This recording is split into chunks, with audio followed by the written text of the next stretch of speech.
Hi guys, welcome back to my channel. I hope you all are safe and doing great. তো সবাইকে শুভ শারদীয়ার প্রীতি ও শুভেচ্ছা জানাই। আজকে আমি যে মেকআপ লুকটা ক্রিয়েট করব সেটা তোমরা দেখে অলরেডি বুঝে গেছো যে আমি কোন দিনের মেকআপ লুক ক্রিয়েট করতে চলেছি। হ্যাঁ, অবভিয়াসলি অষ্টমীর সকালের মেকআপ লুক। তো চলো, without further ado let's get started.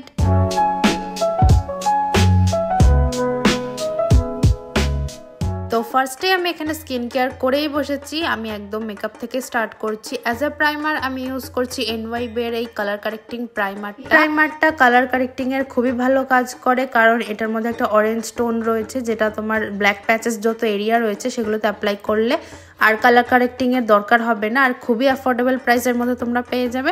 As a beginner use করতেই পারো। নেক্সট আমি ফাউন্ডেশনের জন্য ইউজ করছি Sugar Ace of Spades foundation.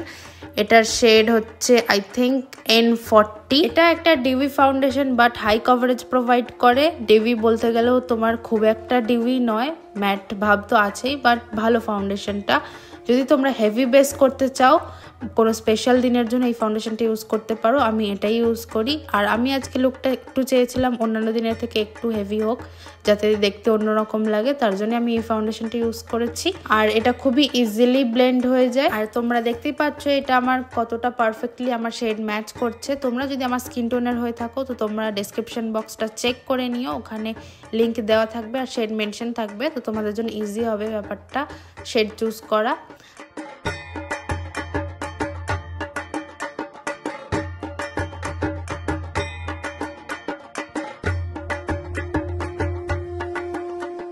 আর তারপরে আমি কনসিলারের জন্য ইউজ করেছি ইনসাইটের HD ম্যাট কনসিলার। এটার হচ্ছে শেড MN35। এটাও একটা অরেঞ্জ টোনের একটা কনসিলার, যারা ডার্কার টোন আছে শেড তারা ইউজ করতে পারে। এটা আমি অ্যাজ আ কনসিলারই ইউজ করলাম। আর এই কনসিলারটা ফুল কভারেজ প্রোভাইড করে, আর এটা তোমরা 200 or 250-র মধ্যেই পেয়ে যাবে। আর ব্লাশের জন্য আমি ইউজ করেছি ইনসাইড কসমেটিক্সের আই এম টিন্টেড ব্লাশ। এটা একটা টিন্ট। আমি যে শেডটা ইউজ করছি সেটার নাম হচ্ছে বেরি লিস। আর এটা একদম লাইট একটা কভারেজ দেয়, বাট ইজিলি ব্লেন্ড করার জন্য তোমাদেরকে খুবই ফাস্ট ব্লেন্ড করতে হবে, নাহলে এটা খুব একটা প্যাচি লুক দেবে। अगेन আমি ইনসাইটেরই একটা লুজ পাউডার দিয়ে পুরো ফেসটাকে আমি সেট করে নিলাম। আজকে বেশিক্ষণ আমি বেকিংয়ের জন্য রাখিনি, নর্মালি আমি সেট করে নিয়েছি।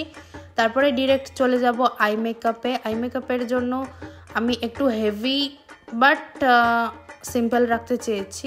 ফার্স্টে ট্রানজিশন শেড ইউজ করছি। তারপরে একটা মভ কাইন্ড অফ শেড নিয়ে আমি একটু আমি আইব্রোর দিকে করে একটু করে অ্যাপ্লাই করলাম।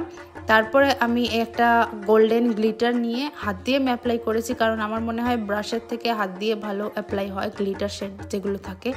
আর আমি পুরো পুজোতেই আমি এই প্যালেটটাই ইউজ করেছি, কারণ একটাই আমার কাছে কালারফুল প্যালেট আছে, বাট এটা আউট অফ স্টক থাকে। জানি না কেন, তোমাদের কাছে যে কোনো যদি প্যালেট থাকে সেটা দিয়েই তোমরা সেম আই মেকআপ করে নিতে পারো। আর আমি আমার লোয়ার ল্যাশ লাইনেও একটু অ্যাপ্লাই করে নিয়েছি লাইট ব্রাউন শেডটাই। আর একটা ব্ল্যাক শেড নিয়ে আমি হালকা করে একটা আইলাইনারের মতো ড্র করে নিচ্ছি। তো এটা একটা স্মোকি ভাব লাগে। আর মানে সেম ভাবে আমি একটু হালকা করে লোয়ার ল্যাশ লাইনেও অ্যাপ্লাই করে নিয়েছি, যাতে চোখটা একটুখানি মানে ডিফাইন করে। তারপরে আমি আইলাইনার ইউজ করেছি, একটা লিকুইড আইলাইনার। তোমরা যে কোনো আইলাইনার ইউজ করতে পারো, যদি তোমরা জেল আইলাইনার ইউজ করতে চাও সেটাও করতে পারো। তারপরে সুইস বিউটির আমি এই মেকআপ ফিক্সার স্প্রেটা দিয়ে পুরো ফেসটাকে সেট করে নিই। আর তারপরেই আমি ইউজ করছি এই মাস্কারাটা। এটা হচ্ছে মেবলিনের একটা মাস্কারা। এটা ওয়াটারপ্রুফ মাস্কারা, বাট অলরেডি আমার এটা অনেকটাই শেষ হয়ে এসছে। তোমরা চাইলে ফলসিস অ্যাপ্লাই করতে পারো। আর আজকে আমি একটু লিপসটা রেড রাখতে চেয়েছি, তো ইউজ করছি হচ্ছে সুগারের এই অ্যানিভার্সারি এডিশনের একটা লিপ ক্রেয়ন। এটা শেডটা আমি মেনশন করে দেবো। So that's it. চলো তোমাদের সাথে ফাইনাল লুকটা শেয়ার করি। আর হ্যাঁ, আউটফিট ডিটেলসটাও তোমাদেরকে দিয়ে দিই। এখানে আমি যা জুয়েলারি ইউজ করেছি শুধু ইয়াররিংসই আছে। তো এটা তো আমার অফলাইন থেকে কেনা, এটার আমি লিঙ্ক দিতে পারবো না, বাট শাড়ি আর ব্লাউজের লিঙ্ক অবভিয়াসলি দিয়ে দেবো। তোমরা ডিসক্রিপশনে চেক করে নিও। তো আজকের মেকআপ লুকটা কেমন লাগলো সেটাও প্লিজ কমেন্টে জানিও। আজকের জন্য এতটুকুই। দেখা হবে নেক্সট ভিডিওতে। বাই। এগেইন সবাইকে হ্যাপি পুজো।